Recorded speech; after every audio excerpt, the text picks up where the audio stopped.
Alright, took me a little longer to get my ducks in a row from the previous stream to get this one set up. But yeah, decided since last stream, got a little audience, so there's people up and people ready to watch. I'd go on and fire away with a immediate follow-up. In this case, we're going to look at Hovind versus Raw, part 4 of Kent's response to the original video that Aran had made. Because it took Kent 7 videos to say what he needed to say on this stuff, which is rather incredible. There's always an exponential growth with these kinds of things when you do a reply, and then if you have replies to replies, it gets even longer, which is the whole point of what Kent was going for to begin with. But for Aran's 20, 30-minute max video, for it to take Kent 4 hours of content to respond to it is just very inefficient. Very inefficient, I might take 2 or 3 times the length of a video, depending. It was just a whole other world with this thing. But, yeah, not going to do much preamble. Going to let the rest of the crew join in as they all notice that, hey, things are live. And let's just get to it.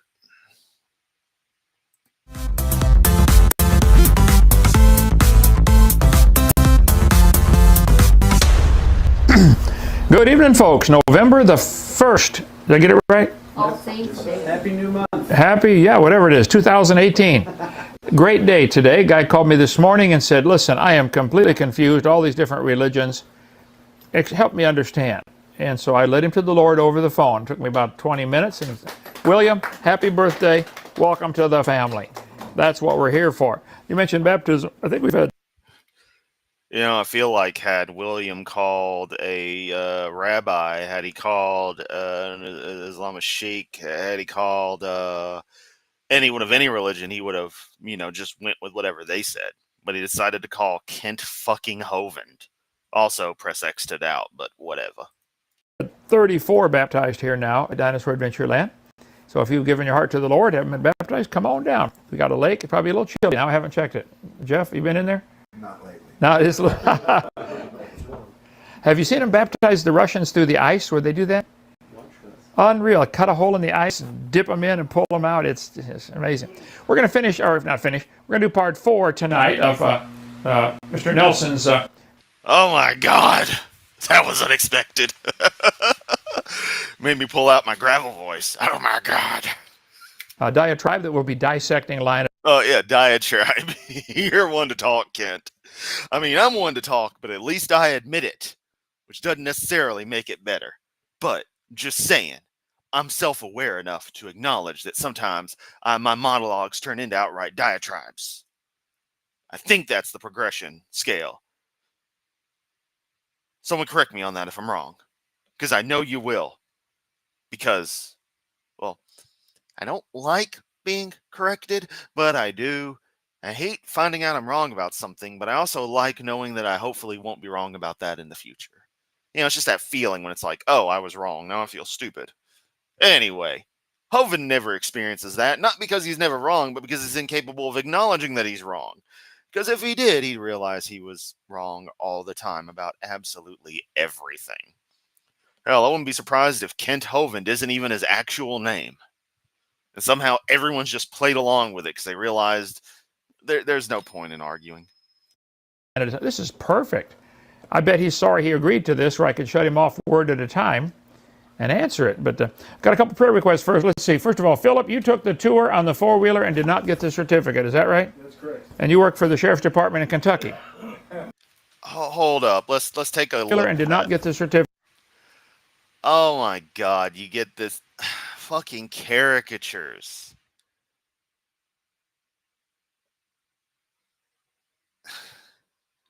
Kent is seriously stuck in 1958. Caricatures, man. Caricatures. I'm sorry. They fucking suck. There's a bit of a novelty when you get one made of yourself, but all in all, while I think it's interesting to actually be able to simplify a person's features or ironically over-exaggerate certain features to where a person's recognizable, still, they have no charm to me. Is that right? That's correct. And you work for the Sheriff's Department in Kentucky? Alabama. Or Alabama. Okay, good. Here you go, brother. The sheriff's department in Alabama. Okay. I think you're going to need to narrow that down. Also, funny. Kent having good relations with law enforcement. Law enforcement in air quotes. And anybody else get the tour and did not get the certificate? Jim, you took the tour today. I did. And Bill, you already got a certificate. I'm 70 miles north of Pensacola, Florida. That's like 100 kilometers for those of you who use the Devil's units. Hovind, you also probably drink the Dr. Pepper. You know, Dr. Peckers. Yeah. Okay, there you go. Give that to Jim. Good to have you here. Bill, been a long-time friend of mine. Known him since, well, I taught the college and career class in California, and Bill was in the Air Force out there, and came to the class, and we had a great time, became close friends. Anybody else not get the certificate? Oh, he doesn't look like he's screaming for his life. He is. Also, Kent in such high definition is disturbing. It's like they downgraded cameras even. Well, they are using restream, so that fucks up the video quality with compression. You did not yet, brother? John, here you go. Give one to John there. All right. Good, good. If you want to come down, take the tour, you got to take the tour first. This place is amazing to see, isn't it? Okay, a couple of prayer requests. You know, the more amazing you say it is, the less impressed everyone's going to be when they actually see it. Why is there a hamburger on the shelf?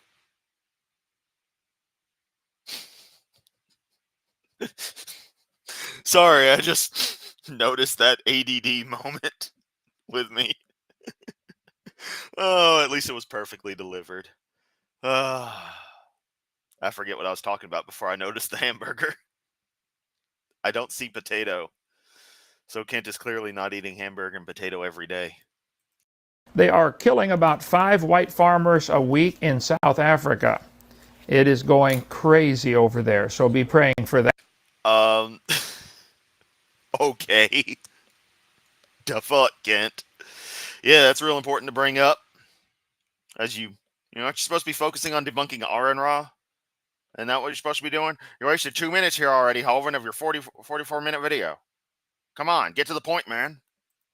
That, and we're going to pray for that in a minute. Someone sent me the article. Thousands of Swedes are inserting microchips under their skin. Revelation 13:16 in a nutshell. Okay. Yes, of course, with your doomsday conspiracies and all this crap. Because, you know, Christianity is a death cult. Prove me wrong, Kent.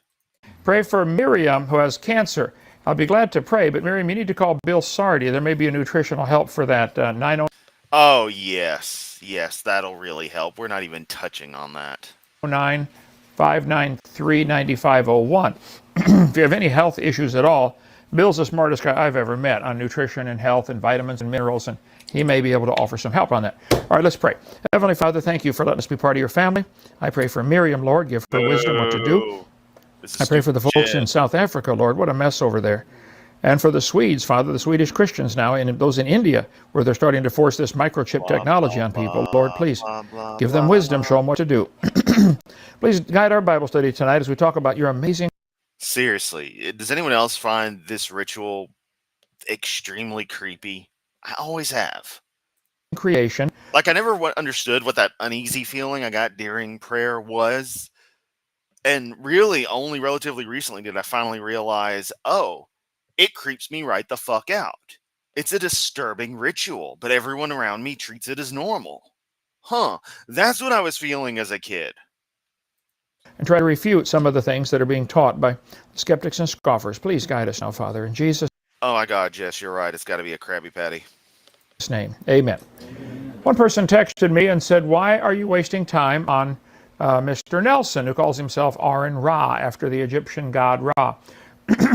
I said, well, how many millions of students in America and around the world face professors just like this? Yeah. And it's worth taking a couple... Well, it was out of left field, right field, center field, all the fields. They were going after the farmers. Dark humor. I don't even know. This was late 2018. I know nothing of the subject, and yeah, whatever. Days out of our schedule here to say, okay, let's just stop, slow down, and analyze this piece by piece to give them some information, some evidence, some ammunition to fight back. Technically speaking, but I mean, the nutritional stuff's going to have the opposite effect, given that a certain compound used in jewelry cleaning is what is a byproduct. Back. So, Mr. Ra, you left off last time. The deal was you would give I just simply said, would you give the 3 best evidences for evolution? And then we will talk about them one at a time. Now, how that escaped you that you can't do 3 things and do them one at a time, I don't understand, but it apparently escaped you, so I'll explain it to you. We'll do 1 first, and then we'll do 2 second, and then we'll do 3 third. Okay. You know, talking about potato chips being equivalent to microchips under the skin is an interesting philosophical thing. And I know I don't like philosophy, but I'm going to bring this up, is that by definition, given that technically speaking, if you break down an animal into the simplest thing, you have the body, you have the mouth, and you have the exit. We're just going to call it that. Technically speaking, that makes all animals are technically a tube. So then, does that mean that the food you eat is actually inside of your body? Or is it just in the middle of the oddly shaped torus donut thing that makes up your actual body? Like, we think of it that way, but technically speaking, one could argue it's in the middle, being surrounded by your body, but not actually inside of it. And only when the nutrients are absorbed is food in your body. Crazy bit of philosophy there that I actually think is kind of fun to think about. I only bring it up just, for those who might not have heard it or thought about it. And, y'all might think, that's interesting, or wow, that's stupid. And either way you think about it, you'll wind up seeing what my problem is with most philosophy, is that oftentimes it's completely pointless bickering about total bullshit. So you left off saying microevolution is just, or speciation is macroevolution. This is ludicrous. We're going to continue here now with what he's been saying. Let's see, got everything working? And refutes your own notion of created kinds. To answer your question, butterflies are modified moths. Well, now hold on just. That's just one of my favorite things he's ever said with that particular delivery. And it's just simple, profound statements like that of just raw fact. Butterflies are just modified moths. In the same way, when it finally clicked with me that all birds are dinosaurs. You imagine the head explode meme. And that's the way it kind of feels. It's just like, my God, it's so simple, yet so obvious, yet you don't think about it until it's brought up. I guess because it's so obvious. But again, if you don't consciously think about it, you're not processing. I don't know. You feel me? I feel like y'all understand. Y'all tend to understand what I say, which is pretty damn impressive, because I don't think I make any damn sense. So, But let's get to Kent's diatribe. Just a minute. Here's what happens with your raw rat run. You go on to 50 different topics and use all these big words, and it's real nice to have a pause button so that people can understand. This is what professors do to their students all day long. The students can frantically... Testing, 1, 2, 3. Deviant Outcast, your message is received. Take notes and keep up. They don't have time to ask any questions. And by the time they're ready to ask a question, they're on to 40 more topics. So butterflies are modified moths. Well, let's talk about that just for a minute.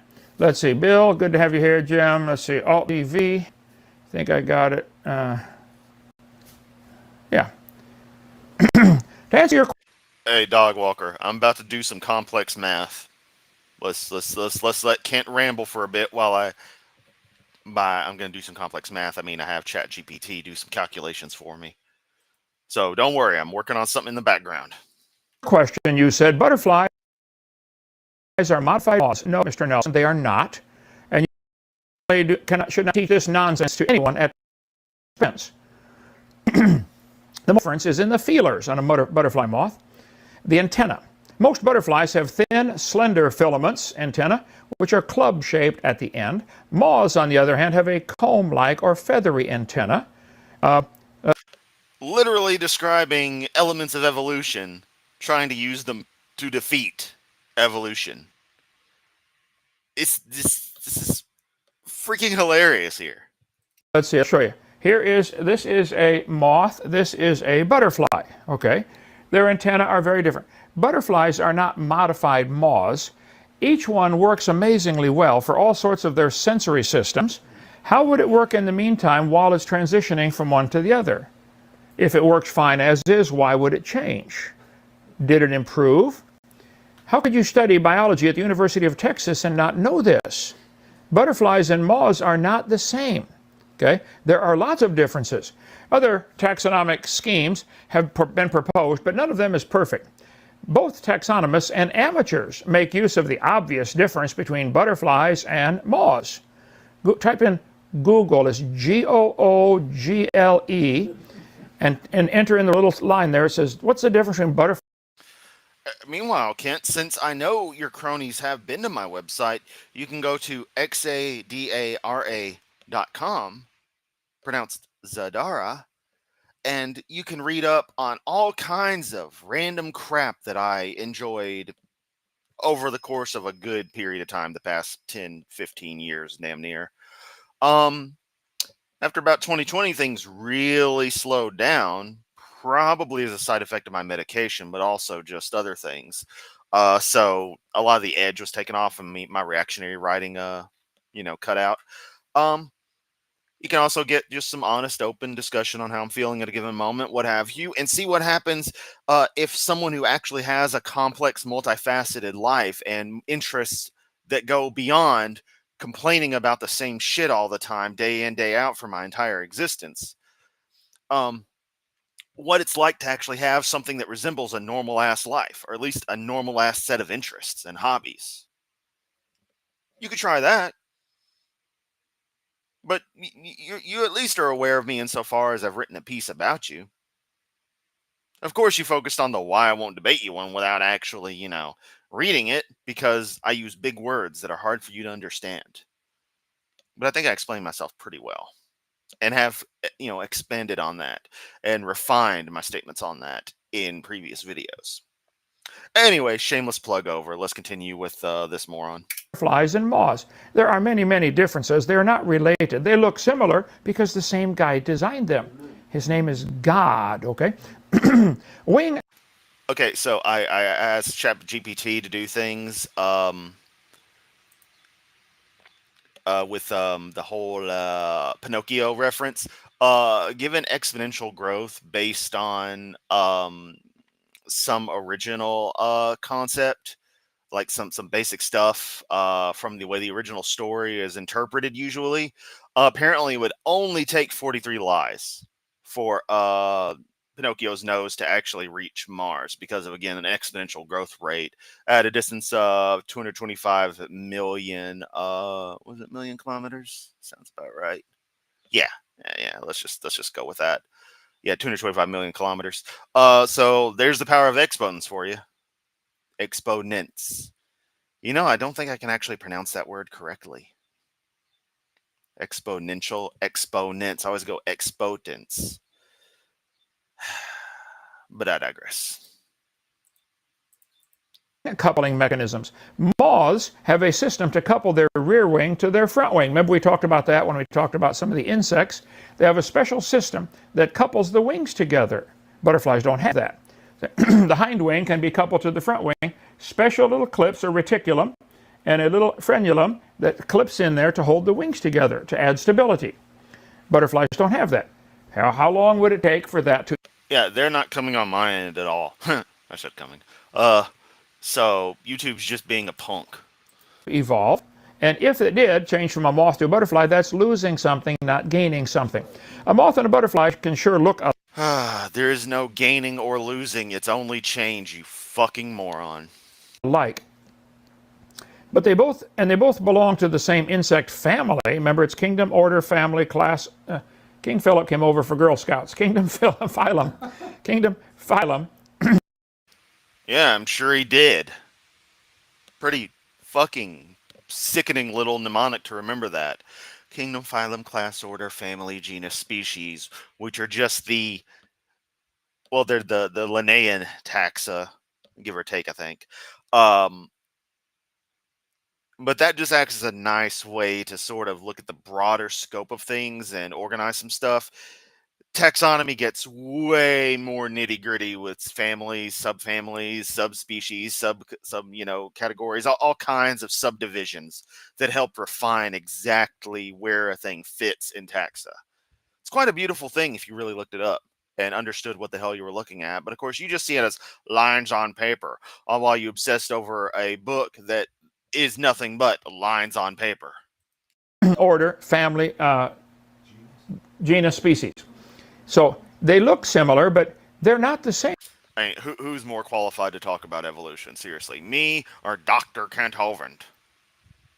That's pathetic when I'm better than you at something. It's even more pathetic that I seem to be better than you at about damn near everything, Kent. Okay. Not that that's a very high bar. My whole audience is better than you at everything. Just saying. The Grand Marquis looks similar to the Chevy Caprice. They're not the same. Okay. There are a few differences to look for so you can tell them apart. Butterflies usually rest with their wings closed. Moths rest with their wings open. This is a butterfly. This is a moth. Okay? They're not the same. Pupa, the way that they go into the chrysalis stage or into the when they go through metamorphosis, most moth caterpillars spin a cocoon made of silk when they go into the pupa stage. Most butterflies, on the other hand, form an exposed pupa called a chrysalis. So the butterfly forms a chrysalis which is hard. He said hard. There's a butterfly forming a chrysalis. The moths form a cocoon. They're not the same, Mr. Nelson, okay? And you can't, for you to just glibly say butterflies are modified moths, that's the kind of stuff students have to hear all day long, and it's just not true. You don't know your moth and butterfly anatomy. Color of the wings is different. Butterflies have most butterflies have bright colors on their wings. Nocturnal moths. Otaku, you don't know that. I have no comment. I neither confirm nor deny. I'm gonna plead the Hovind on this one. I pay every tax I owe. On the other hand, are usually plain brown, gray, white, or black, and often with an obscuring pattern, zigzags, or swirls. Which actually means my 2025 taxes in a year are gonna suck because I'm gonna have to do the stuff with all the YouTube monies and the like. Which means I probably need to actually hire someone to do my taxes instead of doing them myself, or read up on how to properly go for deductions on my aging computer, internet access, etc. I don't know. This is all going to get complicated. Will help camouflage them as they fly during the day. So here is a... It'd be so much easier if I was a 501c and just had people donating to me left, right, and center. I didn't have to actually pay any taxes on anything, yet could simultaneously take advantage of police, fire, public roads, and the like, all these socialist things that happen to be common in the United States. That's why we should tax the churches. Otherwise, personally, if a church is on fire, just let it burn. If there's a situation needing the police, sorry, can't go on it. They don't pay taxes. That's my opinion on things. A little sardonic and a little exaggerated, but I know y'all feel me. Butterfly, okay? Greek butterfly. Some butterfly wings are clear. They can see through them. That's pretty cool. Yeah, okay. Butterflies have beautiful bright colored wings. The monarch butterfly and the chrysalis goes through the stages there. And you can study butterflies. They are not the same as moths. And for you to just glibly say that is silly. Look up. Or one can alternately think about it of, if I wanted to do those things, I would be better at it than Kent. Because again, I neither confirm nor deny what's going on. Oh. Get a magnifying. I I hope the random government agent assigned to me is laughing their ass off at this. And no, I don't actually think there's a random particular government agent spying on me. However, I randomly will say things like, I know you're listening, just in case there is, to creep them out. You know, that little meme you see sometimes? It's like, it's fun, doesn't harm anybody. You get a little laugh, just in case. So if any crazy government agents are watching this live stream, hi, how you doing? Let's continue. Now I think about it, which government? The plot thickens. Look real close at a butterfly's wings and the amazing scale pattern. That's what you see under a magnifying glass or a microscope like we have right here. Ooh, Taco, I'm glad it's not hurting right now. Ugh. I've been there, my friend. I've been there. And you want me to believe this evolved by chance from an explosion of nothing. At the end, you're going to say, we don't believe they came from nothing. Moths are just amazing in and of themselves. I mean, aside from like the sunfish, I ain't really found much life. Well, the sunfish in Kent Hovind, I ain't found much life that I don't find amazing. But yeah, moths are pretty awesome. Nothing. Well, then you don't believe your science textbooks because they all teach we came from nothing. You think this amazing design and pattern and the way each little scale, each little tiny scale attaches into the wing is mind-boggling. And some of them form pretty cool patterns. A, B, C, D, E, F. Yep, there's your pareidolia coming into play.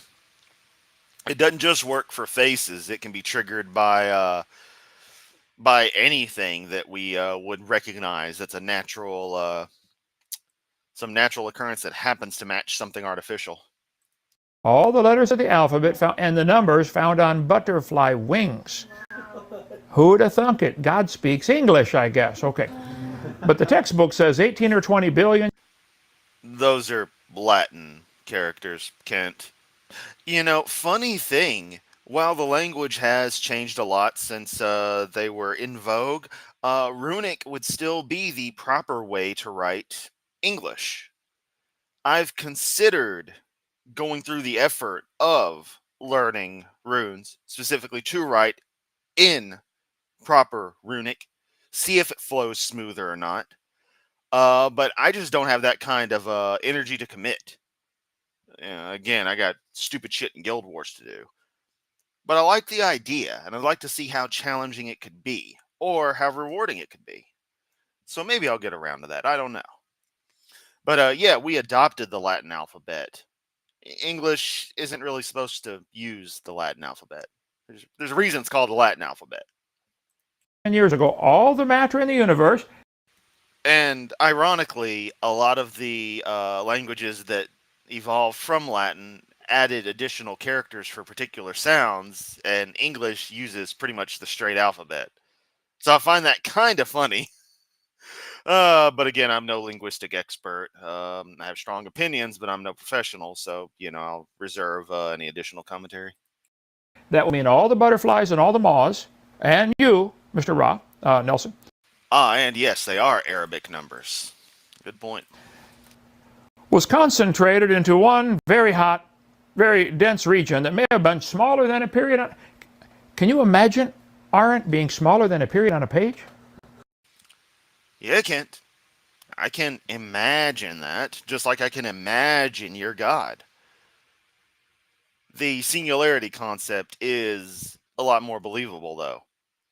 Also, I understand the actual density of matter, the potential maximum densities you can reach with when you take out all the empty space in the atom, when you break neutron degeneracy pressure and the like,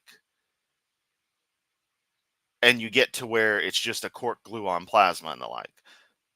Even more so, I also understand when you talk about the energy in it, the value of the Planck temperature. Hell, just the Planck concept in general.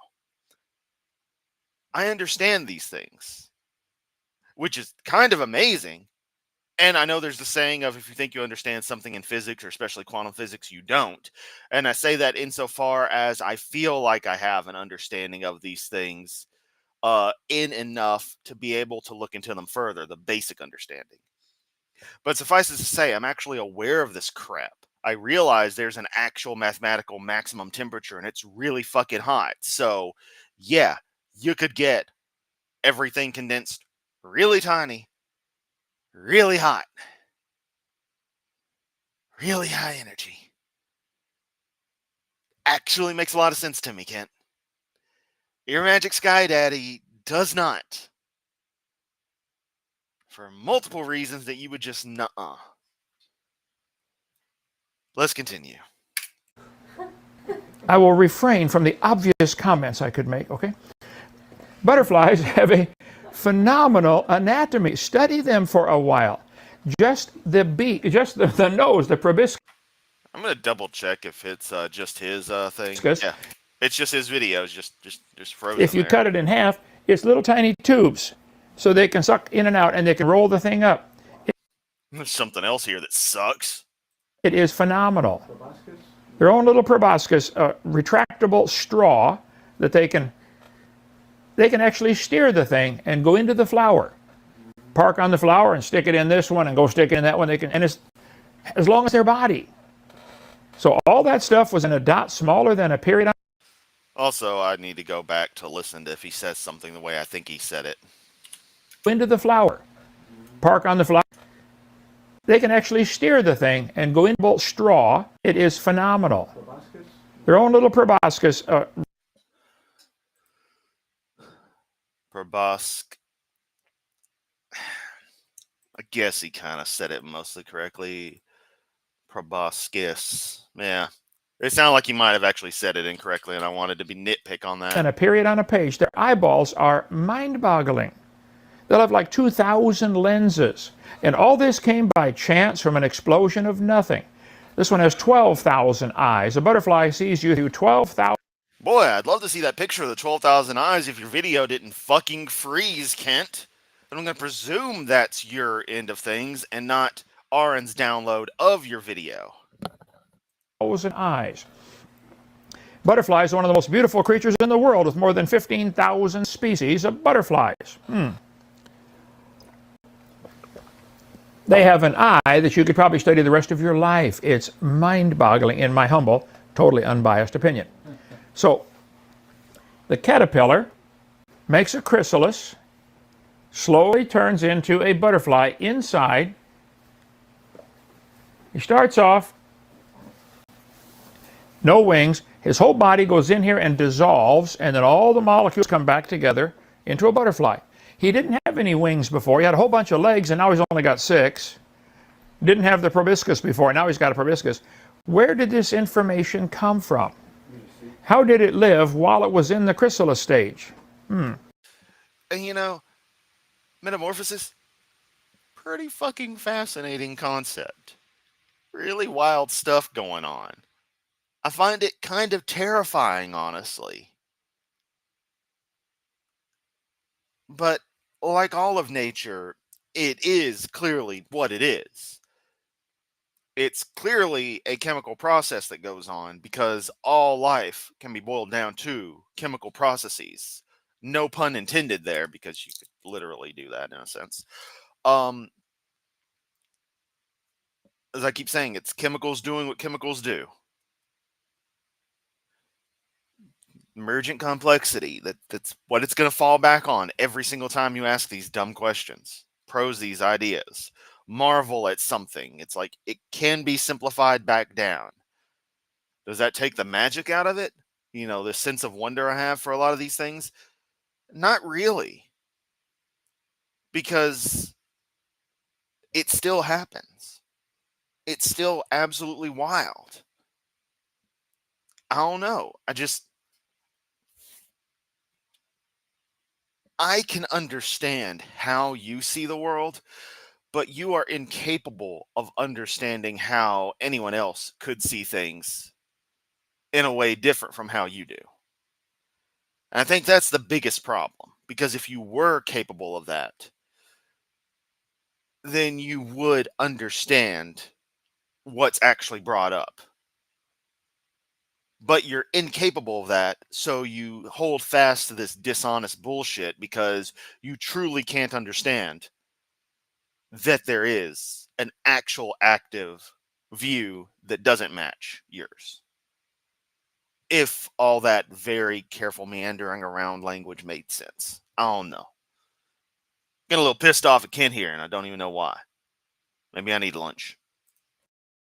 And then they fly from Canada to Mexico, like millions and millions and millions of them. That's a long flight from Canada to Mexico. You know, Kent talks about life coming from goo, but we all started as some goo. Straight up. It's like, or, no, that's completely different. It's like, no, it's really not, because we're looking at the exact words you say. We're holding you to your verbiage, Kent. The ability to, first of all, the ability to fly at all, let alone the ability to fly to Mexico. It means they got to go from English to Spanish. They'll know 2 languages, these butterflies do. They go down there and land on the trees by the millions. I mean, they completely cover the trees down there. A friend of mine was a missionary down there in the spot where they land every winter. He said it just covers the trees. Look at this. Wow. That's butterflies. That's butterflies. Butterflies. Butter. Who's got the butterfly in the water? butterflies. Butterflies are not modified moths. Stop teaching something that dumb to anybody, okay? There was no flood, ain't no Jesus, God's a lie, Adam and Eve are a fucking parable at best from some Bronze Age idiocy.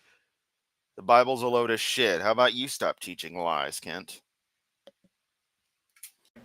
The structure of their body is different. Moths tend to have a stout and hairy or furry-looking body. Butterflies, on the other hand, have slender and smoother abdomens. I will also refrain from the obvious comments I could make there, okay? Can't refrain from making comments that are inappropriate? Holy shit, is this even the same guy? Short and hairy or smooth and slender, okay. Moths You still had to hint at it, you sick fuck. are not the same as butterflies. They have very different scales, period. Very different antenna. He said there are nearly 250,000 lepidopterans, that would be the moth and butterfly family, but less than 50. Hey, he's no longer frozen. Yay, I can take down the ticker. I need to come up with more tickers and captions and the like. These things are fun. I need to do one for my patrons. That's what I need to do. Give y'all a little something for your lovely donations. I was debating whether I'd want to shill the Patreon, but I'll be good and I won't. 50,000 of them are butterflies. Now, every little tiny word I say, you stop and pick at it. Nearly 250,000. Moths and butterflies constitute with nearly 160,000. I mean, let's be real, especially after Sandra left, what doesn't Kent want to do things with? You know, I'm just saying, his search history allegations are pretty wild. I believe that's way less than 250,000. And you said there are 50,000 of them are butterflies. Let's see. This one says 17,000 are butterflies, but hey, that's close to 50,000. You should work for the government, okay? The moth template. Now, what on earth is a template? All of them follow the moth template. Well, let's see. I thought I'd check that out. Let's see. A template. A shaped piece of metal, wood, card, plastic, or other material used as a pattern for processes such as painting, cutting out, shaping, or drilling. Most of you that have done any construction at all know what a template is. Doesn't it usually indicate that somebody designs a template and then follows that pattern? Well, the Bible says God created the heaven and the earth. The Lord created the heavens. He said, I am the Lord and there is none else, Isaiah 45. In those days shall be affliction such as was not from the beginning of the creation which God created. He's claiming pretty clearly that he did it, Mr. Nelson. Okay, I know you don't like that, but the Bible certainly claims he did. I know you don't believe the Bible yet. Okay? God said, let the earth bring forth the living. Yeah, the threats. Always with the threats. What would religion be without threatening people? I guess non-existent is the answer. Creature after his kind. See, they follow a template. The living creatures live after their kind. The cattle, the creeping thing, the beast of the earth after his kind, and it was so. Oh. He said in the book of Ezekiel, Moses, I want you to do all this according to all that I show thee after. Oh, yeah. Yeah.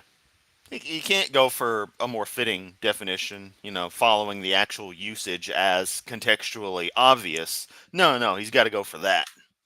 The pattern of the tabernacle. The pattern. He gave them a template. Follow this pattern.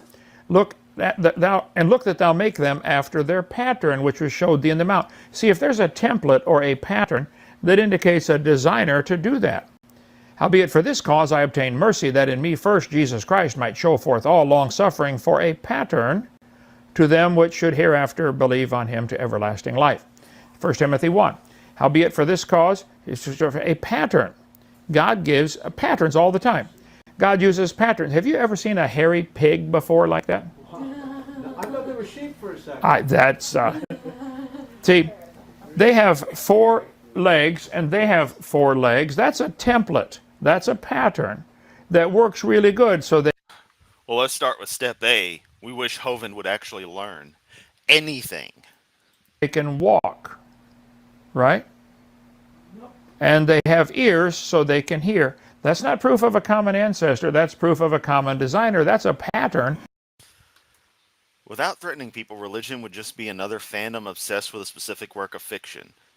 So, you're telling me I should threaten people with the wrath of Balthazar to get them to start worshipping the 6 from Guild Wars?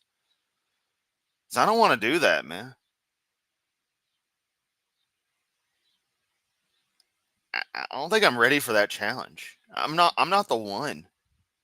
Someone else can be the Messiah if it involves that. Nah. Also, fuck Balthazar. I'm glad he's dead. Spoilers.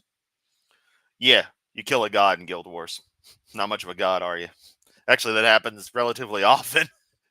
I've told y'all the story of Cormyr and how, through the defeat of Abaddon, she absorbed his powers and became one of the 6 in her own right. And then I named a cat after her. That works pretty good. It's a template. Okay? So this business of having templates. God uses patterns or templates all through nature. Does the moth even know he has those? All right, everyone. You want some tax-exempt status? Join with me together and start worshiping the 6 human gods of Tyria in the Guild Wars universe. We'll make it happen. I'm going to be taking a bit of the thunder from the Satanic Temple, and I guess I'll have to announce my membership, but I don't know, the certificate looks really cool. Mine has the cat on it. You can't even get the certificate anymore. They don't have it available. I don't know why. So it's like a really special one. Yep, it's right there above my desk. Right next to the original trademarks document for the Mall of Memphis. I'm not even kidding. I own the original trademark certificate for what was once a major thing in the city. Yeah, I hate Memphis, yet I own something like that. There's a little bit of deep lore for you. Let's continue. Spots on his wings? Does he know they happen to look like an owl, which terrifies just about every other? Doesn't have to. If it works, it works. Do you know you look like a fucking douchebag with that haircut? It doesn't have to. It works, it works. In nature, there's obvious warning signs to warn predators that they may not want to, get near or mess with this particular animal, plant, what have you. Hovind has the douchebag hair to indicate stay away from him. He's a fucking prick. Bird in the world.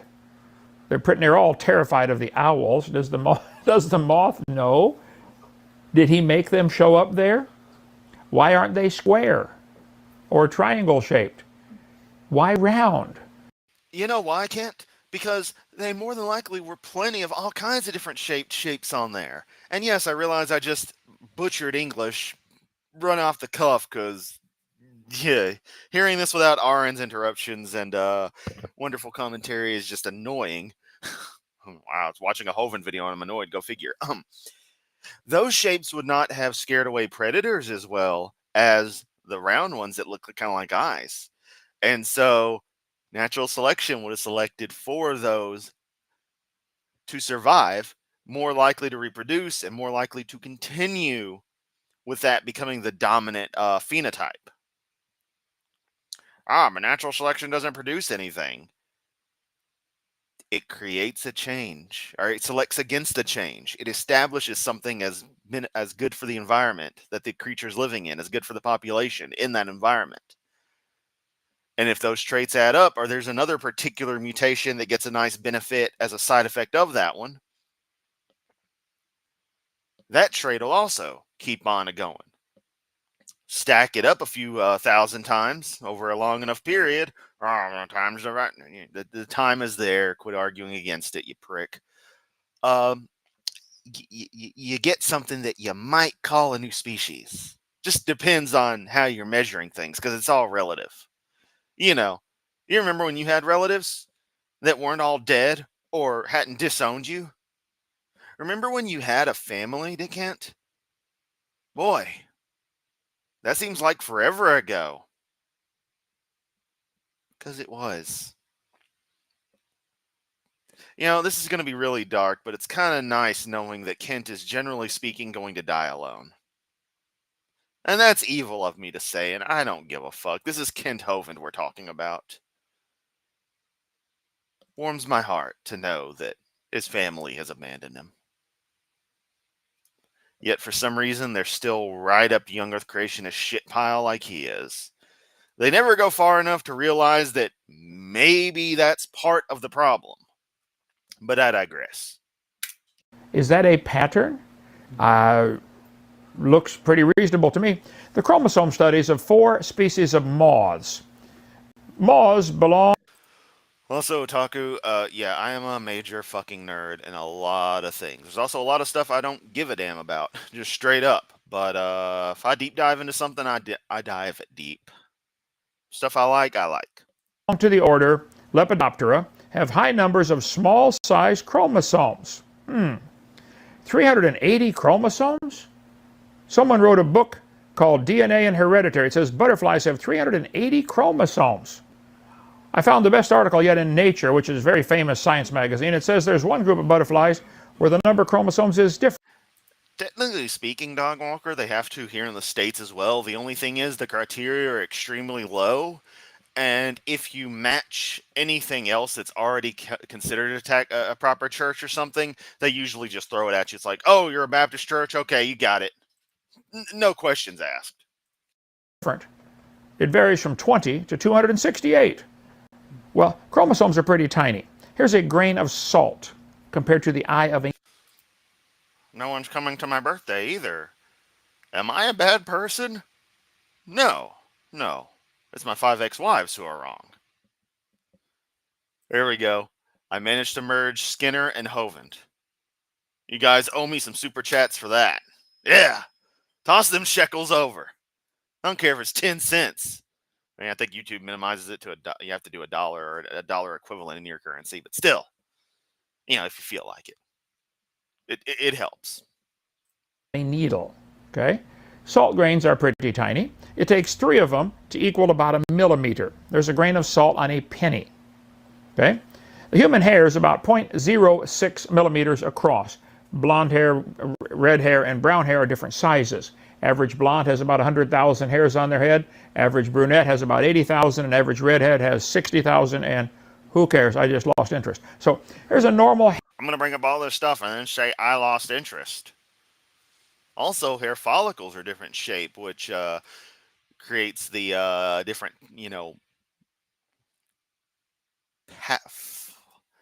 what's the word anyway? It's not style, because style implies intentional thing, but whether hair is wavy, curly, etc., particular pattern it grows in, I guess pattern would be it. So yeah, and this is the point where I reiterate that I really like redheads. Yeah, I have standards, unlike Kent. Hair, about 0.06 millimeters. A pencil, it would take about 100 hairs side by side to equal the width of a pencil. Okay. DNA molecules, or chromosomes, one of probably the most complicated molecule in the world. I'm not aware of any that are more complicated than that. DNA molecule is 2 nanometers in diameter. Real tiny, okay? Real small. 1 millimeter is a million nanometers. So let's see, a DNA molecule is 2 nanometers across. A millimeter is a million nanometers. 500,000 DNA strands would be 1 millimeter. Kent is the kind of trolley problem where you wish the Switch would clone the trolley and that both of them would hit him. White. Pretty tiny. And this is an unbelievably complex information. It would take 8 1/3. This is Kent trying to prove how smart he is. A tactic he's kind of given up at this stage. Million DNA molecules to fit in a line across a normal human hair. The stump of one of your hairs would take 8 1/3 million DNA strands side by side laid out to be as wide as a hair. I don't think it's logical to say the DNA strands, the chromosomes, could have happened by chance. Now, if you wish to believe that, that's fine, but you should not. I mean, define chance, Kent. You know, you throw around that word, but you haven't actually defined it. I wouldn't say it's by chance. I'd say it's one of the resulting self-replicating processes that can happen when you have organic molecules that have a self-replicating nature doing what they do. That at taxpayer expense to anybody, anywhere. Mr. Nelson, I think if all of them follow a moth template, you might want to consider the possibility that maybe they were all designed by the same guy. His name is God. Since each one is phenomenally complex, way more complex, a butterfly is more complex than the space shuttle. A butterfly. There he goes, bringing up the space shuttle.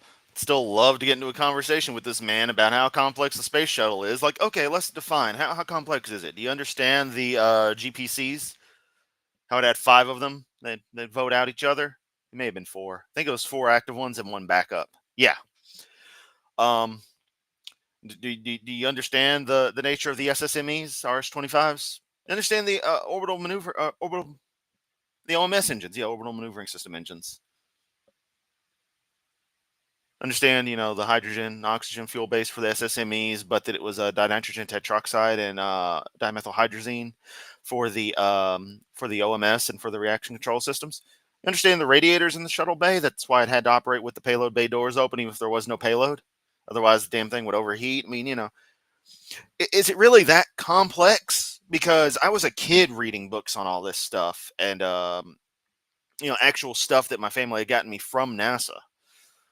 So that because I was so interested in this stuff. It's not really that complex, Kent. Not complex.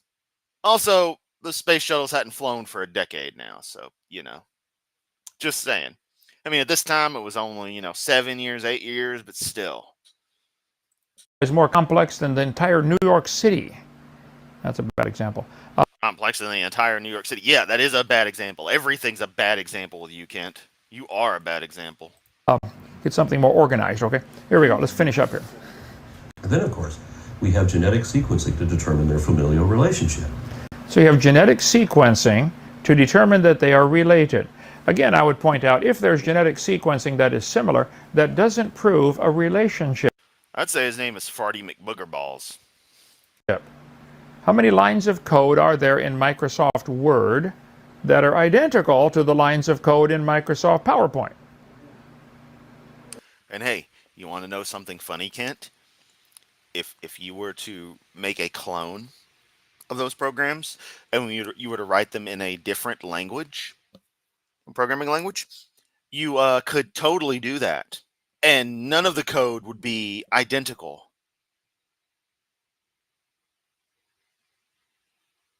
And yet it would function the same. Because that's how computers work. That's how programming works. Genetics isn't the same, buddy. Although, in a weird way, it kind of is, because flight evolved 4 different ways. Eyes have multiple separate origin points as well. And other traits are kind of specialized and unique, and some are homologous, but have different origins, others that I can't think of at the moment. in whatever case, it suffices to say the analogy is fucking stupid. We all know it's fucking stupid. And of course, you have to resort to the classic thing of, oh, I got to use this artificial thing to try to make it, seem like natural stuff is that way too. Because, my actual worldview, everything is artificial. So nature doesn't exist from my perspective because I'm Kent Hovind and everything is fake. Hundreds of thousands of identical lines of code. That doesn't prove a common ancestor. Why can't you guys see that? I know you want very badly to be related to the apes. I understand. But it's not true, okay? Certainly not science. As this article explains, that's easier than it used to be because we can get reliable data sets in mere months, but it can take years to train researchers to be proficient in morphological character analysis. I think Starship is the most idiotic thing ever attempted to actually be launched into orbit. And I despise SpaceX and Musk and the cult surrounding them. I would define Starship, especially if you include the Super Heavy booster, to, yes, be more complex than the space shuttle in my eyes, especially if, Starship was actually a functional spacecraft and not, for the most part, a couple engines strapped to a big tube. We can get the data in months, but it takes years to train them. Let me interpret that. To train them to believe in evolution and to learn if they publish anything that goes against evolution, they will lose their job. That's what it takes years to teach them how to do. Ah, yes. Claims of conspiracy from the Hovind. Yeah, think about that. Okay. Broccoli is a human invention. Oh, and I love that too. The way we engineered broccoli and all kinds of other stuff from a particular wild plant. I'm like, oh my God, just like the whole butterflies are modified moths thing. It's so obvious, yet you don't think about it. Yet when you hear it, it's like, of course. So awesome. So awesome. But again, they're different kinds. And Stacy throwing out them channel memberships. Hell to the yeah. Oh, I minimized the Hovind. Maximize the Hovind. Broccoli. Maximum Hovind drive. Is a human invention. You have got to be kidding. Think about that just for a couple minutes. Broccoli is not a human invention. Let me explain this to you. Okay. Broccoli is a human invention. When I was doing my series, which I will continue if I get time, I went through the A's and said, you say that, and yet I'm certain there's somebody out there who really, really likes Clippy. Just saying. how could this possibly evolve? And I went through the B's, one of which I mentioned was broccoli. Broccoli is not a human invention. Let me explain it to you carefully, Mr. Nelson. Broccoli is... Well, if we go back in time, WordPerfect really, really, really enjoyed Microsoft Write. They really like spending time together. And when a mommy word processor and a daddy word processor love each other very much, and a little corporate espionage goes and some companies buy out other companies, at some point you wind up with Microsoft Word, which is a bloated piece of shit, and instead use OpenOffice or LibreOffice, whichever you prefer. Is one of many different plants that has been derived from the wild mustard plant.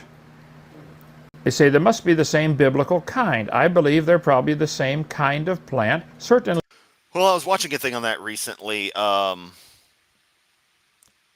It was a thing about Jehovah's Witnesses, and brought up their whole thing about how that name is so super wrong, and the Yahweh concept. And then it's a matter of you're not supposed to say the name, hence why they always go the Lord, or the King, or the God, etc. And so that became a placeholder name because you're not supposed to say the actual name. So I don't really fault on that, even though it is fucking stupid. And yeah, it is a title. But it's like how they capitalize he in the Bible. It's like, oh, we're talking about him, not a regular he. Although, again, what the fuck does God need a gender for? Also, preferred pronouns. So get fucked if you're complaining about that, Kent. They're a plant, okay? They're not a whale. They're not a bird. It's a plant. What they did, they took the wild mustard plant and selectively bred to get larger terminal buds, and they ended up with cabbage. Then somebody else said, no, I want more stems and flowers. So they kept breeding and breeding, and Kent wouldn't comprehend assembly code if it bit him in the ass. Oh, wait, it does when all of his shit breaks. crossbreeding and selecting for flowers and stems, and they ended up with broccoli. See, humans did Hey, we got Joe in the chat. Hell yeah. not invent broccoli, Mr. Nelson. They selected an already existing slice of gene code from a plant. They started with a plant. They ended up with a plant. But they selected, just like people selected dogs to get the smaller and smaller and smaller ones till you get one like beans that's completely useless, okay? And Yes, I knew that his name is Clippit. That I actually prefer to call him that, but I said Clippy just for the average person out there. And yeah, I actually like him as well. Fun little character. I like those little Microsoft mascots when they were trying them. I even have a soft spot for the failed Microsoft Bob project. Just do a video on that sometime. Just play around and have fun with it. but friendly, okay? So what happened over the decades and maybe even centuries, people selected a particular trait to get either, they selected for the stem or the leaf or the flower buds or the lateral leaf or the terminal bud or the flower bud, and they've ended up with all these plants, and I don't think anybody disagrees, they all came from a common ancestor. Humans did not create broccoli. Broccoli is not a human invention. Humans did not create broccoli. Well, we selected for this and that and the other and the other. Then yes, Kent, we did. That's how language works, buddy. Humans selected a small slice of an already existing gene code. You see, the original plant Nah, Hovind won't accept that. He didn't like Clone Wars. already had leaves. They selected it to get more leaves. Oh, okay. Or they already had little stems or buds or whatever it was. They can select for more and more of one of those. But the further they get away from the normal wild mustard plant, the more problems you have. Each one of these plants. Do you have more problems, though, Kent? Do you? They all seem to be doing pretty damn fine. Cabbage, Brussels sprout, kale, all of them, you have to babysit it. Also, let's note he said Brussels sprouts when it's Brussels sprouts. Named after the city of Brussels. Yes, the double S sound is a little hard to say, so you got to say it kind of slowly. People don't want to do that, but it is Brussels sprouts. Right? Can you see it written right there? Can you at least try, Kent? They plant them in the field. In the wild, they wouldn't survive very long. They would go back to their wild original one because they've selected one trait that they wanted, but it's now weaker. And they didn't add any genetic information at all. They selected a slice. Joe and the rest of the chat going over the fact that we've created several foods. It's like when people talk about GMOs, it's like every food is a GMO. Technically speaking, they've been modified in some way, shape, or form through selective breeding, if not actual genetic engineering, which is, for all points and purposes, the exact same thing. It's like people complaining about chemicals. Everything is a chemical. My wallet is a chemical. My laptop is chemicals. The phone is technically chemicals. You just think of toxic liquid when you hear the word, and that's not what it means. Already existing information. You could select for bigger dogs or smaller dogs, but you cannot put. We all know the dogs Kent selects for, based on his search history, allegedly. Hovind. Wings on the dog. It's not in the gene code to have. Yeah, because they're mammals. They're not birds. Oh, but what about the bat? They're a little bit of a special case, but notice it's not a feathery bird wing. It's a leathery mammal wing. He's different. It's just Have a dog fly, okay? There are horse flies, but that's very different. You cannot get a dog fly. I've never heard of a dog fly. So humans did not invent or create broccoli. How could you study biology at the University of Texas and not know this? Humans, some teacher lied to you. You should go back and get your money back. Now, let's finish up here. Exploiting evolutionary mechanisms. And Hey, Kent, can I get all my money back for everything my taxes helped you with? Because they did. I would like my money back. agriculture by selective breeding and to derive broccoli and cauliflower out of an early form of kale. You got it. It's not a human invention. It's a human selection. You know, they've selected cows. They have some cows I would say, according to Hovind logic, no, humans never invented anything. that give more milk. They have some cows that have more beef.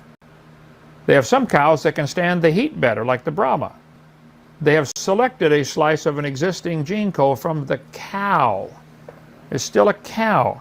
When I was in Kankakee, I took my students to a farm where they happened to have that year the world record holder for giving the most milk. One cow we saw gave 100 pounds of milk a day. Utterly ridiculous. But the thing could barely You gotta laugh at my jokes or else. walk. Wouldn't survive in nature one day. Gee whiz. That's 8 pounds a gallon. Surviving in nature is absolutely irrelevant to what is being demonstrated when ironically you of all people bring up such things. Okay. How did you not know this already? I did know that already. You're the one who didn't know that, okay? How did you not know that already? Gee. You think this is inexplicable? Hey, where's that sand thing that makes the different, who's got playing with, there we go. Here, Mr. Nelson. You know, Taku, you may have heard me mention how I have one of the rotary phones in my collection that's on my desk right now is one of the old Zinc Body 300 series. So it's pre-World War II, parts of it anyway. They would refurbish stuff a lot through the years. Point is, you know, if you follow Kent Hovind logic, not only did nobody invent that, it was created. That's totally not the same thing. But even more so, that phone is actually 6,000 years old because all the atoms that make up the phone already existed. Oh, Hovind. I don't know.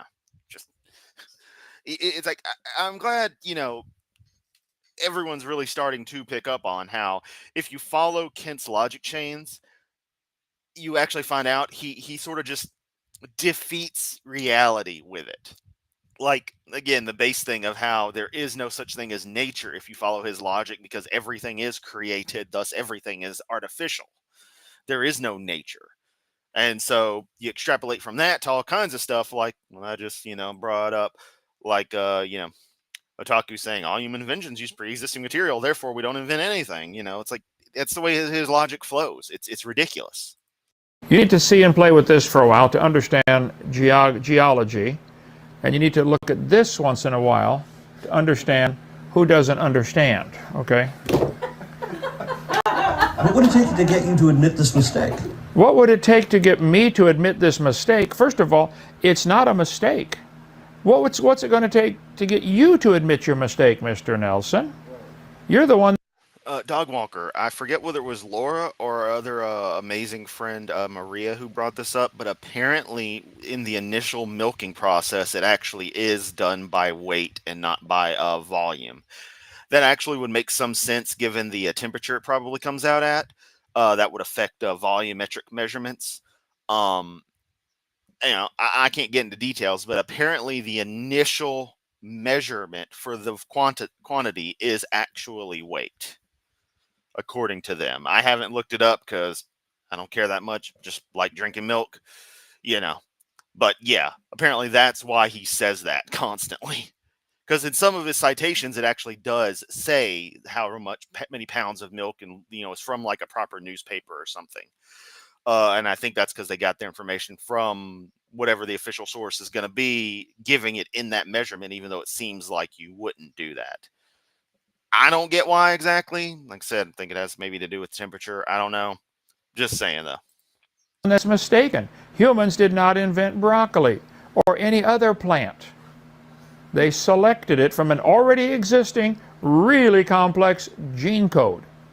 Would it be possible to open up a computer code like Microsoft PowerPoint and select a section of the lines of code and do one particular thing? Sure, they do that all the time, right? You're selecting a slice of existing code. How did you not know that about the broccoli? Hey, Anthony, you like to cook broccoli? Yes, sir. If Mr. Nelson came down to visit Dinosaur, would you cook him some broccoli, please? Okay. Calm down. Okay, here we go. More. And sadly, you think that anything that science can't explain is somehow explained by your God's magic? Well, this is called a logical fallacy, Mr. Nelson. You give two options, neither of which is correct necessarily. A logical fallacy. You're good about pointing those things out. That's like me saying, are elephants pink or orange? How about neither one? Maybe there's a third option. Logical fallacy. If science can't explain it, therefore God did it with magic. That's the two choices you give. Well, there's a third choice. Science hasn't. Oh yeah, I did a quick look up.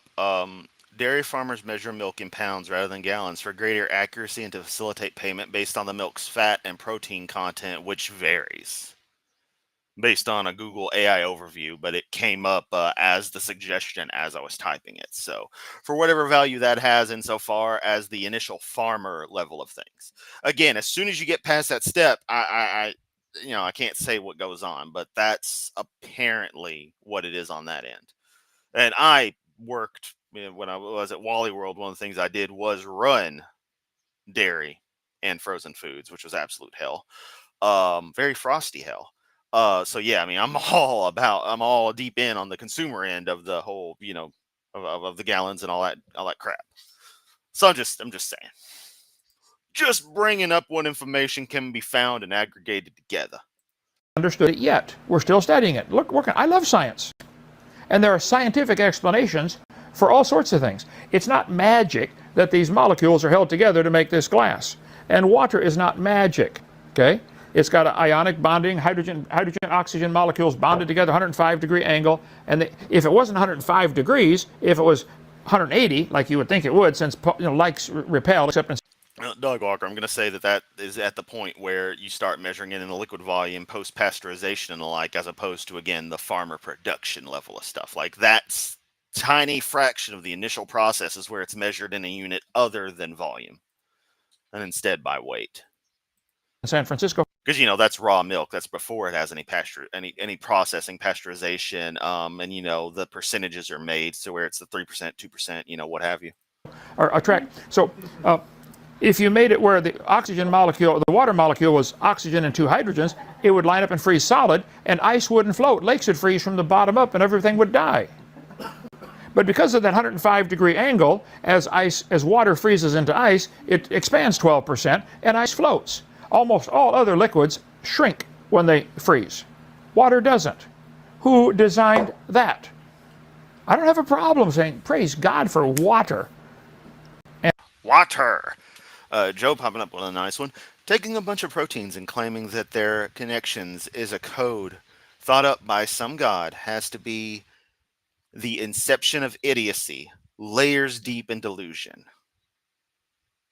Oof. And ice. Such good stuff. Thank God for water and ice. This is why I love my community. Even people who only are able to pop in from time to time because they're off creating their own awesome content and doing their own things to help the cause of spreading, providing entertainment and spreading actual information or otherwise debunking garbage. Pop in, chime in with stuff. Always good stuff. I love it. God, you're smart. See, my knees bow to him right now. Yours will. Not true either. Ooh, so angry. I love how it immediately follows up with Aaron saying, that's not true either. Poetic justice. Let's appreciate that one more time. Him right now. Yours will. Not true either. Ah, wonderful. You have to justify your position. I have to justify my position. I'm not forcing everybody to pay for my position to be taught. You evolutionists are the guys that have to justify your position.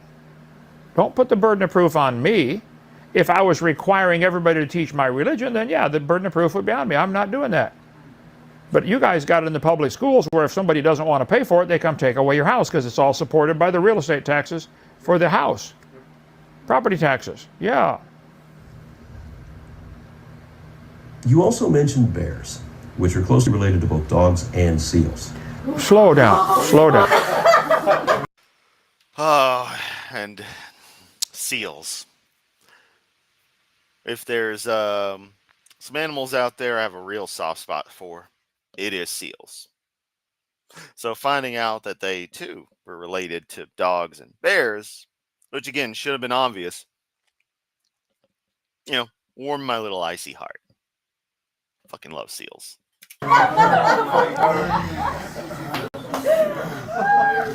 Bears. Bears are closely related to dogs and seals. Well, here we go, right here. Slide number 96. It's amazing that it took most of the way through 4 videos to finally get to the meat of things. Now, granted, Aaron had like a 15-minute preamble to his stuff, an introduction, but Kent had to just go on for 2 hours before we actually got to the good stuff, which now means most of this stuff is actually what we've seen in Aaron's video, but anything Aaron didn't decide to include, we at least get to check out here. You can't make this stuff up. I mean, Do you have any parents that live? did your parents have any children that lived? Okay. You have to be educated to be that stupid. Bear. That right there, did you hear it in the background? Old man Meister. Let me go again. Listen carefully in the background. You have to be educated to be that stupid. You have to be educated to be that stupid. If that don't just sum up the whole goddamn problem from this whole side of the human existence, at least here in the US, and where it's branched out elsewhere in the world. This idea that actually knowing stuff, being properly educated, in reality, is in and of itself a problem.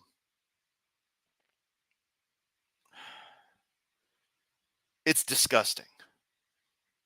This attitude of willful ignorance.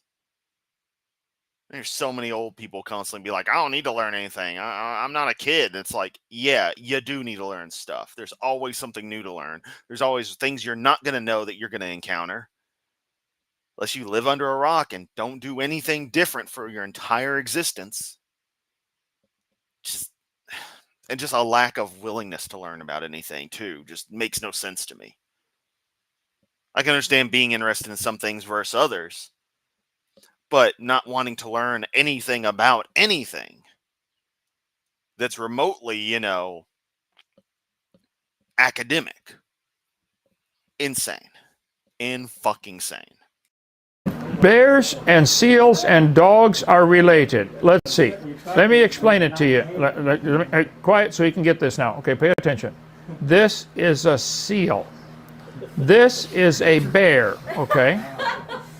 This is a bear, and these are seals over here. Not Navy SEALs now. There's a couple, and not the kind... Okay, those are just lines on paper. They're just pictures. It doesn't prove anything. You put on an envelope, there's a couple different meanings for the word seal, just like there's a couple different meanings for the word evolution, okay? The Bible says clearly that God made everything. God's claiming he made it all. But in Romans chapter 1, it says, because that which may be known of God is manifest in them, God hath showed it unto them. For the invisible things of him from the creation of the world are clearly seen, being understood by the things that are made, even his eternal power and Godhead, so that they are without excuse.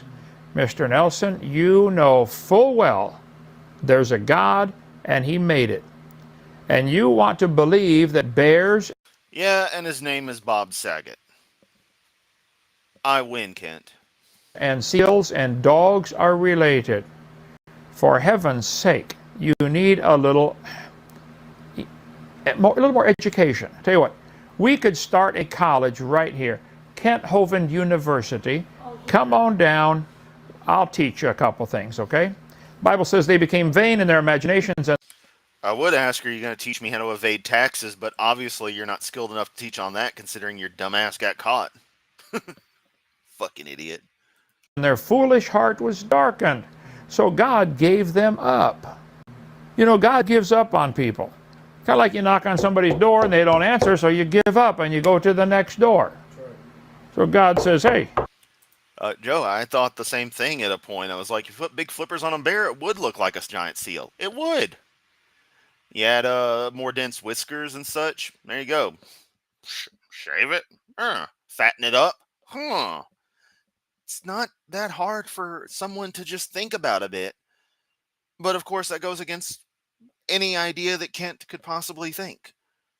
I mean, Kent can't even just be like, well, maybe they're all the same kind, because his kind has to be a lot more well-defined extant animals instead of extinct ones. So just, it's ridiculous. Anybody home? And you don't answer. Okay. God gave them up, it says in verse 26. God gave them over to a reprobate mind.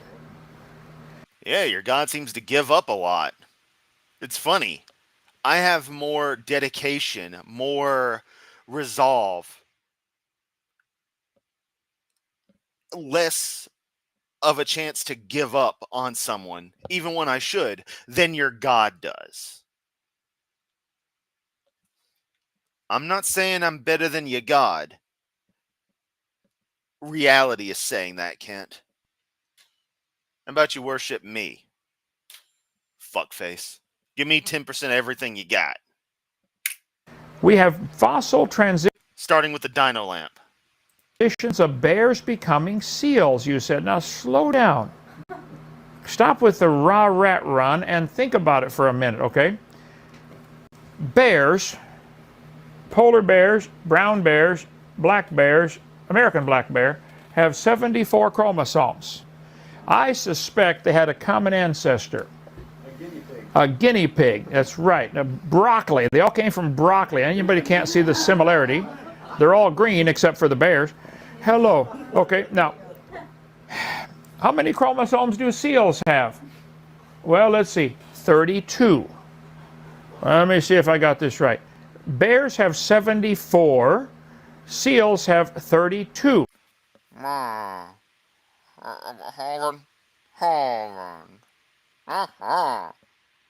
I'm glad to glory. Hovind. There you go. There's my Minecraft villager, Hovind. There you go. I had to do one more. Explain where this extra information is coming from. Steve, you've been working on computers for a long time. Do any computer programs automatically gain new information? I mean, like whole new millions of lines of code all of a sudden shows up? If Kent was to ever show up at my place, he would be met with the presence of, how do I phrase this? How do I phrase this? It's a mostly metal object manufactured in 1988, which is engineered to, via the use of specially customized tiny little cartridges, accelerate a projectile to a reasonable velocity. That which will resolve certain problems. That's what Kent would be met with if he came to my door. Just saying. So you're typing away in, Microsoft Word, and up comes all the instructions to build an airplane. And it's not in the code, okay? 32 is different than 74, Mr. Nelson. Well, I'll always have to quantify this, and that chromosome counts obviously do matter. As far as actual genetic relation goes, with the way, genetic mutations happen, you have duplications and you can have some pretty extreme ones. In this case, and, reabsorption, I'll use the word as, of chromosomes and the like, chromosome count doesn't fucking matter, Kent. Like, it really doesn't in the relation thing. It isn't an indicator of particular created kinds like you want to think it is. And even then, it doesn't make sense to use it that way because some individual species that are clearly related, stuff will, like, you accept they're related, the numbers won't match. So just fucking stop with this, Kent. It's stupid.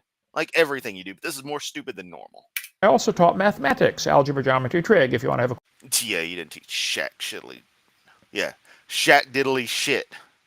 No, shack diddly jit about. There you go, math. quiz on those. I can help you. Now, dogs have 78. So bears have 74, seals have 32, dogs have 78. You want to think they're related, you're welcome to believe anything you want to believe, but that's not common sense. It's certainly not science. You said we have... Common sense means precisely fuck all when it comes to science, Kent. Not a goddamn thing about quantum mechanics has anything to do with common sense. In fact, that's kind of the fun thing about it, in that virtually every aspect of it breaks common sense. Can you describe to me color charge, Kent? I want you to go on and describe quantum chromodynamics to me.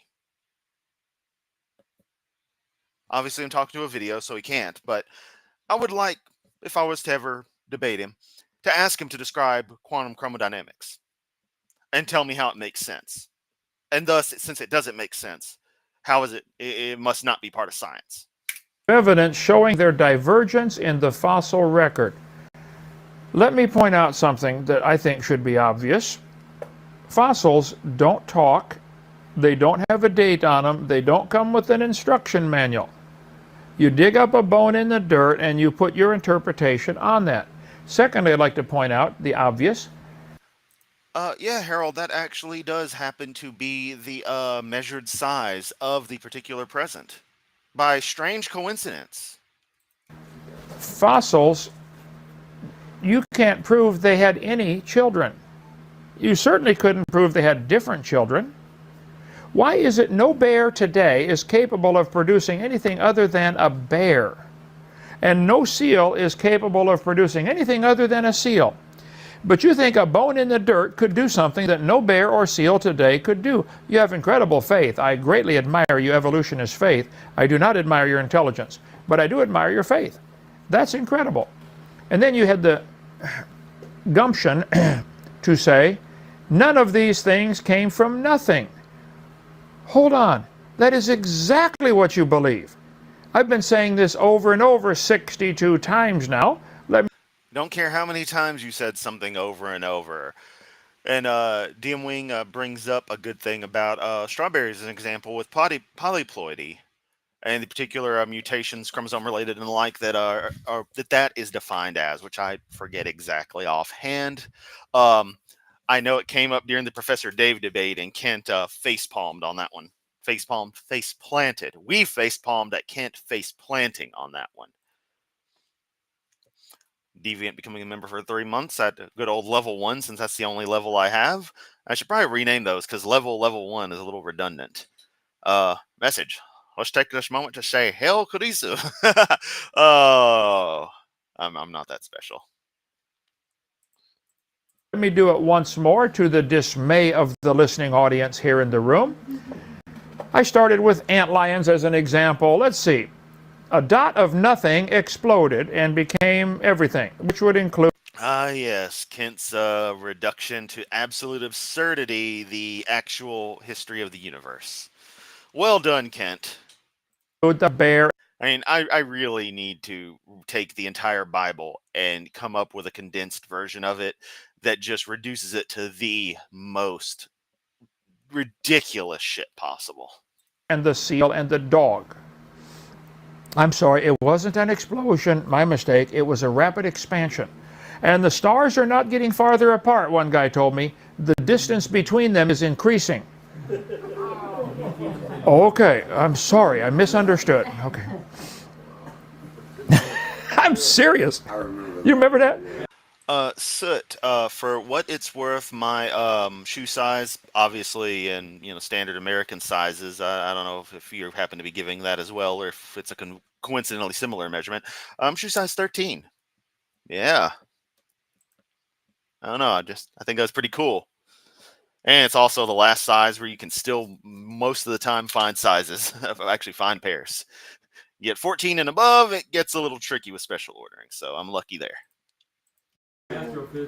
The most important info that few people know: the universe is 13.798 and 11 weeks old. That was 11 weeks ago they told me this. Okay. It is a sphere with a calculated diameter of 93 billion light years. Well, then, if it's only 13 or 14 billion years old, how did it get 93 billion light years across? Did the stars move faster than... That Harold adding in a size 14, there we go. You're going to stomp a mud hole in some Ken Hovind ass. He shows up any of our places. And the speed of light? Do the math. Kent, this was explained to you by King Crocoduck. And it's really easy to understand. Quote-unquote empty space. The voids between everything in the web that makes up the actual universe. Is at the grand scale, the universe kind of looks like a sponge. Lots of empty spaces with threads, filaments, so to speak, of galactic clusters and such, making up where most of the matter is. That empty space, via something we know as dark energy, is expanding. And because of the scale it's at, the value actually causes it to expand faster than light speed, because the space in and of itself is expanding. The XY coordinates are growing further distant from each other. And that can happen because there is no rest mass. There is no conventional energy there bound by the value of C. Because nothing with mass can move at a velocity greater than C. But that means something that has no true mass, no rest energy, no anything, because matter and energy are the same thing, can expand. It's really that simple. And I say this with absolute confidence. You know, normally I'm a little reserved on the way I phrase some things. This stuff I say with absolute confidence because this is the shit I know. I know. Okay, Kent? I don't double down too often, but I know this kind of stuff because this is the stuff that just makes me, gives me that super warm, fuzzy feeling on the inside of just like, reality is so crazy awesome. Fucking physics. Yeah. I don't know. I can't describe it, but I know the feeling. And I know how I latch onto it. So if I'm going to be wrong about anything out there in the scientific realm, it's not going to be stuff like this. Okay? Okay. Universe is 500... Also, you notice I may have said it once, if ever, that I never actually said the phrase light speed there, because I find that to be a misnomer for the actual concept of C. While analogous, they're not intrinsically the same under particular conditions, which, you know, that's neither here nor there. But Kent's the kind of lay person who will bring up nothing but light speed. And I was like, oh, they changed the speed of light. It's like, no, they fucking didn't, Kent. billion galaxies and 7 trillion dwarf galaxies and a whole bunch of stars. Okay. Virtual particles that convey temporary mass continuously pop in and out of existence. Where are they when they're gone? They don't exist, dumbass. They're virtual particles. They're a matter-antimatter pair, a destabilization in the field that makes up reality in and of itself. It's basically static, basically noise in the fabric of reality. They pop into existence and then immediately pop out because they're matter and antimatter pairs. They have opposite spin. They're oppositely charged in the realm of spin. So they cancel out to zero because you don't have spin zero particles. I mean, I think you have a few, but it's a particular, they behave a particular way. It's also how black holes evaporate through Hawking radiation. This stuff is amazing if you actually were able to comprehend it, Kent. But you're so beyond stupid. There is no hope of you ever remotely being able to grasp this stuff. And your childish ass questions show that you're incapable of it. You are too stupid to ever be able to grasp this stuff. I would like a jar of them. The nothingness. Wow, they'd cease to exist the instant you jarred them up. You understand it's an instantaneous process, right? Okay. You know, things get weird, and your obsession with the idea of time kind of doesn't exist at particular scales, and that's one of them. Between the ears of the evolutionists. No, I'm sorry. Between the quarks. 90% of you, including what's between your ears. Thank you, Joe. That is a very, very fine way to explain things. C is movement through space, not the movement of space. Expansion. Yep. Is nothing. And so thus everything that's moving in relation, it's the space itself expanding, so it's all a matter of relativity, no pun intended, when you actually measure the distances. Like, there's a distance, and you figure it out. Nothing. The universe formed by matter, condensing out of the energy of an inflating singularity 13.798 billion years ago. You came from energy. You are energy. All matter came from energy. The inflating singularity that formed the universe came from nothing. Yes, you do think you came from nothing. The singularity was an unstable, ultra-high energy. That was quotes. Nothing. In an effective nothing from the way we would think about things. It was still something in a grander sense, but be wasting my breath trying to explain it to you. Energy virtual particle that spontaneously appeared out of the nothingness of a quantum vacuum. Was it a Kirby? You come from nothing. Everything comes from nothing. Wow. Hi, I'm James St. John, University of Ohio. Alan Guth, our favorite quote. The observable universe could have evolved from an infinitesimal region. It's then tempting to go one step further and step over the edge of the cliff. Or, never mind. I was going to say step in it. The bovine excrement. Okay. Speculate that the entire universe evolved from literally nothing. Yes, you think you came from nothing. Why would you say that you don't believe that? That is what the books teach. Let's continue here. Also have bear dogs and dog bears showing their divergence in the fossil record. You don't see, fossils don't talk. You're putting your interpretation on these. Nobody sees a bear produce a non-bear, a dog produce a non-dog, and we don't know that they're related. They have vastly... And Nintendo ain't done much with our favorite, originally, no, he's pink. Originally white on the NES, on the US box art. Our favorite little pink puffball. Different chromosome numbers. They look a little similar because the same guy designed them all. Name is God. On top of that, we even have genome sequence. Oh yeah, there we go. Sorry, yawning fit's kicking in. I've clearly had my limit of Hovind. New Kirby game was just announced. There we go. Kirby Vacuums. Comparative analysis and how... You have genome sequence. Okay. Well, what about the chromosome difference? Now, he's going to state here in a minute that we can prove cats and dogs, but he uses, of course... Yeah, Joe, that's exactly it. It gets very hard to describe. And that's the fun about dealing with those kinds of properties. That kind of aspect of reality is like you really can't wrap your brain around it.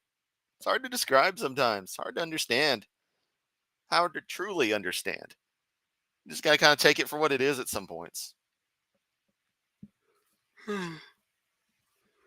But even then, it's still at least explained. It's still understood. There's still a logic behind it, as opposed to what Kent brings up, which is still just some books as a thing. Of course, the big word for it. Type structure of the domestic dog, which links them not just to other breeds of dogs, but to other species of dogs that can't... Wow. We can link them to other species of dogs. See, he's stuck on this word species. That's what Charles Darwin was. The Bible says they bring forth after their kind. Charlie Darwin wrote the book over there called The Origin of Species by means of natural selection or the preservation of favored life. Favored races in the struggle for life. Okay. They're still the same kind. It's called a dog. And then you think that's evidence dogs and cats are related. Cats have retractable claws, dogs don't. Where do those extra muscles come from? As well as a million other differences. Interbreed and would therefore be different kinds in your illusion. This same genetic study also links dogs to bears as well as seals. If you're doing a genetic study to link the dogs and bears and seals, explain the chromosome number difference. You have duplication events. You have combination events. Shit happens, Kent. Chromosomes don't mean what you fucking think they mean, dude. They're vastly different. And then we have additional genetic evidence in a molecular phylogeny of the carnivora, linking all Canoidea and Phalloidea. Whoa, they're all linked. You're not going to believe this now. They drew lines on paper. You're not going to believe this now. The only evidence for God is lines on paper. That proves they're related. So none of these things came from nothing. Multiple lines of evidence indicate that they all came from prior forms. I agree they all came from prior forms. I agree the dogs came from prior forms of dog. I think the dogs you see today probably had parents. Yes, Kent, but you missed something important because Aaron used the big scientific names for the for the class of animals. He expressed in symbol terms that, excuse me, that the genetic evidence continues to show that dogs and cats, in the greater look of things, anything that's remotely dog and anything that's remotely cat have a common ancestor as well, which you're not touching on. But the genetic evidence points towards them being more closely related than other animals are to those particular clades. So what does that tell you? That were dogs, and grandparents that were dogs, and probably great-grandparents that were dogs. They come from a long line of dogs, okay? And the bears come from a long line of bears. That's where... And Hovind gave birth to... Hovind gave birth... Ugh, he's a seahorse. Hovind spawned a bunch of kids who are complete fucktards. And he's a complete fucktards. And his mommy and daddy were probably complete fucktards. And his grandparents were probably complete fucktards. There you go, Ken. I just used the same logic. Oh no, I spoke bad about your mommy and daddy. Get the fuck over it. They're pieces of shit if they raise somebody like you. I don't give a fuck if your dad was a Marine. I don't. My dad was too. He's still a fucking douchebag. What you gonna do about it, Kent? Where it stops. In other words, fuck you and your whole goddamn family. You dream this SpongeBob imagination stuff, fairy tale. Oh, just think about it. If you go back millions of years, can't you see the similarity between a seal and a dog? No. Mechanism of population genetics that you already accept as legitimate and that we've been using throughout agriculture since the dawn of civilization. Correct. Listen carefully to what you just said. We've been using throughout agriculture since the dawn of civilization. People have been selecting certain things to grow in certain areas because they do better. Farmers work very hard to grow corn in different types of climates. I come from Illinois, corn country, corn all over the place up there. They have corn that grows in slightly damp soil, places that stay wet longer. They have corn that grows on hillsides better than it does in the valleys with drain soil. They have corn that grows up further north and further south. There are about, I don't know how many different varieties of corn there are, but it's a whole bunch. They've developed, by selecting a slice of the gene code, they've developed different sheep that do different things. Some survive, some give more wool, some give more meat, some give more babies. They're still sheep. You're right, Mr. Nelson. Since the dawn of civilization, farmers have worked very hard to develop varieties best for their area. Aren't those of you planting the plants around here? This is Zone 8.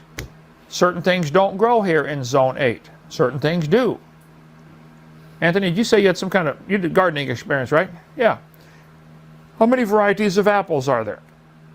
Hundreds. If not thousands. If not thousands. And they came from an ancestor called broccoli. I'm sorry, Mr. Nelson. We've taken a whole lot of time and covered 18 minutes of your supposed to be giving me the 3 best evidences for evolution. I haven't heard. Yes, even though he's explaining stuff in incredible detail that is a hallmark of Aaron's amazing presentation style, you're just going nuh-uh and saying your same crap. I would love, no, I wouldn't. I would say I'd love to get paid by people, get given money just to say the exact same shit over and over. But no, that would be a hell that I don't want to experience. Now, some might say, but Chris, you always do these Hovind videos and you can only say the same thing so many times about Hovind. And it's like, no, I still nitpick at different things. I still, as I hear him phrase things slightly differently, pick up on his perspective of things and, address what I'm seeing of that perspective more to have a more rounded grasp on Hovind's actual viewpoints as he expresses them. Uh, I might bring up something new that I learned, or if he brings up something that's worth getting into, I'll get into that. Or we'll just have an open discussion on something, me and the audience. This is a fun little event for people to join in on and us to all have fun with. Hovind just does this shit forever and ever, and he gets given money for it. Oh, but Chris, you get donations and stuff too. Yeah, but I'm not trying to fleece my lovely friends here for hundreds of thousands of dollars and get them to donate vehicles and shit to me. If they can toss a few bucks over, cool. If not, that's cool too. I'll get money from YouTube ads. Welcome to capitalism. And that's something I really don't understand is when all these right-wing nut jobs. Oh, wait, I just started talking about right-wingers. I had some dude earlier who was like, watch what you say about right wing, or, watch your mouth. Just focus on Kent, as if you can abstract Kent Hovind's political viewpoints from the rest of the scumbag bullshit that he believes. I was going to say, it's weird that all these right wingers get so pissed when we monetize our channels or our content, as if that's not quintessential capitalism. Holy shit. Which is it, people? They're the same group that complain, say, "Oh, everyone needs a gun. Everyone needs a gun." But when people on the left started being vocal about owning firearms, they got pissy about it. I watched it happen. It was fucking hilarious. A discussion I had with somebody, he got mad. It's like, there's a bunch of left wingers. You got it. It's like, no, you're not supposed to have guns. It's like, thought you said everybody. Now it's not everybody. Which is it? One for double standards, they wouldn't have any. Let's finish this shit up. Heard them yet, but they're coming, and I'm enjoying going line by, sometimes word by word, and dismantling your lies and your misunderstandings. It's a shame somebody has to do that, but guys like you, by the thousands, are teaching college classes all over the place. Somebody said those who can't do, teach. Oh, I don't know. And that person is a fucking moron. That is one of the, I don't know who the hell popularized that shit, but they need their ass kicked. That is one of the worst possible sayings out there. Like you want to be taught by somebody who doesn't know anything. Well, hey, that's you, Kent. You taught because you don't know shit. You can't do shit. So maybe it is apt. If that's true or not, but you have no clue that a dog is related to a seal. You believe that very strongly. And I admire your faith. But that's not science. And humans did not invent broccoli. It was a slice of an existing gene code. So what I would like is any of you people who have teachers that are giving you a hard time like this, teaching you stuff. Yeah, Harold, it is all relative. And I mean, and I'll fully admit that traditional American conservative politics, insofar as especially economic beliefs, given certain overall situations in the broader economy, can be beneficial. However, we are not in one of those situations, have not been in one of those economic situations for many, many decades now. And that's presuming that the right-wing politics we even had anymore in this country were traditional right-wing politics, which they're not. And again, that's more strictly on the economic scale. But yeah, it's don't get me started. It's fucking ridiculous here. The country's run by a bunch of fucking morons. Like this, evolution in school. say, teacher, this is kind of unfair to have teacher versus student. After all, you have an academic advantage over me. You're going to give me a grade. You could fail me, and you could hurt my career. That's not nice. That's not fair for you to have this academic advantage. You have a Wow, and it's not nice for people in small towns or people who have different businesses to discriminate against other people for being of ethnicities they don't like or being of a different religion they don't like. Uh-oh. You know, we have protections against that kind of stuff. Kent, protections your side wants to get rid of. So, you know, I'll make sure to discriminate against every single Christian whenever I get a good business going. Ever start up that game store I want to start up, I'll just discriminate against every single Christian just to prove a point and watch as everyone bitches and as my entire reputation goes down the shitter for being a bigoted, hate-filled monster. And then I'll just point out I only did it because people like you boycott other people. People won't bake cakes for gay people, and people won't do this or that. And you know, honestly, it's kind of a whatever, you do you with your business. Honestly, it really is. But it's a matter of doubling down on bullshit and making things into an issue. And obviously, I'd never sit there and discriminate based on anything. That's not in my nature. I fight really hard to fight internal biases and ingrained stereotyping from back when I was more of an idiot and stuff every day. I work to better myself on that. So certainly never consciously do anything like that, but I bring it up as a way to bring up the point of the double standard, that y'all want to do everything to everybody else, but you don't want it done to you. psychological advantage. You're teacher. You know the big words. I'm lowly student. I'm Hovind. I don't know how to English. How about, let's call Kent Hovind. I will do a Skype interview like I did today with the guy in Germany. Let's do a Skype interview right there with your class for free. We will do a Skype interview, and I'll take on the teacher. And we'll go one sentence at a time, one thought at a time, one paragraph, if whatever's necessary, certainly one topic at a time. I'll take them on. Because what you have to do with guys like Mr. Nelson who ramble on and on and on and on and on and on, you got to stop, hold it, stop right there. Let's analyze what you just said. Hold it, stop right there, Kent. Let's just analyze what you said, Mr. I go on constant fucking diatribes because I'm Kent Hovind and I have to go through my whole goddamn PowerPoint presentation anytime anyone says a trigger word because I'm a fucking robot and that's all I fucking do and people give me money for it. You proud of yourself there, Kent? Proud to be a leech on society? Contributing nothing of value? Except promoting a weird, twisted perversion of an already sick death cult? Good job, Kent. You're really making a difference. No, that's not correct. Before you run off and give the rah rat run, let's just slow it down and make it like. Now, I'm going to do the same with your 3 evidences for evolution. And I think when this is done, you're going to be real sorry you agreed to this thing where I can hit pause. Oh, yeah, you know, Aaron's the one who's sorry about it. When you're the one who stopped replying and you're the one who also was so fucking stupid, you started calling your part 2 responses part 3 and all this, or response round 3. Didn't even know what section of it you were on. And you act like Joseph Stalin and then all your followers are either too stupid or clearly too damn scared of getting body slammed by you to correct your dumb ass and be like, oh, hey, Kent, you're still on round 2. No, I'm on round 3. Okay. On you because you're used to running right over your opponents. Well, you're not going to run over this one. I'm not the least bit afraid, and I intend to continue. I will dance on your grave, Kent, just for the fun of being that inconsiderate and disrespectful to you. Just for the fun of it. If it takes another week, we're going to finish this. Now, fan, please.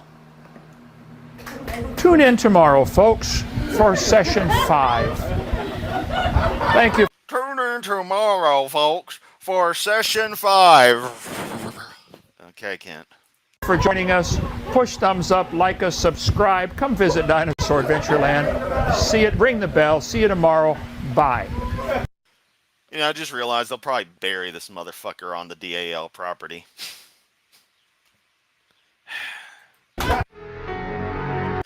Okay, well, that was that.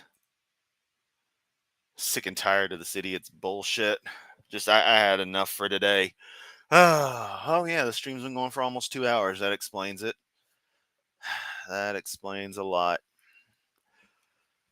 Alrighty, well, we made it through the day. We had one little troll pop in. Everyone just ignored them. Good job.